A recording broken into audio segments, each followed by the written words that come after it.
today's patterns for quilts and garments and accessories call for what's called an accent color or accent fabric. One of the easiest ways to choose an accent fabric is to simply find something that pops against all the other colors you're planning on using. In this quilt, as we look at it, we see a very bold color palette. We've got lots of very bright lime, yellow, green, and red, violet. Those two colors are direct complements.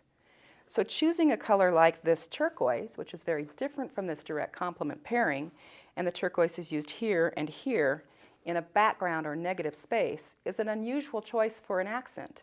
But it works really well because what it's doing is it's interrupting the relationship between these two direct complements.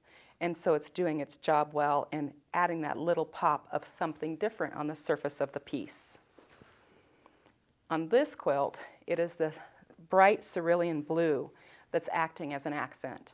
It's doing that because it's the only pure hue that's present. We have shades and tones and toned tints everywhere else on the quilt, and bright blue just popping in different areas across the surface to really draw the eye across the surface of the quilt.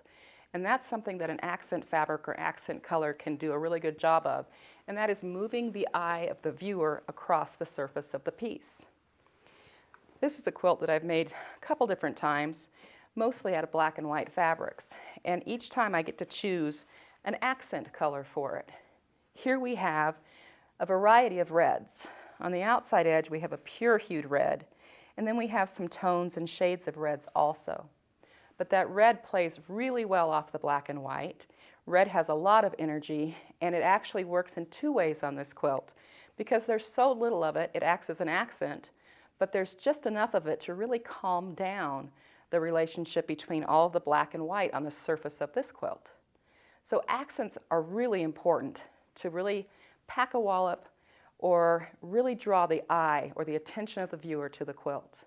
Pay attention the next time your pattern asks for an accent and choose something that is a different intensity from the rest of your fabrics, and you'll be successful.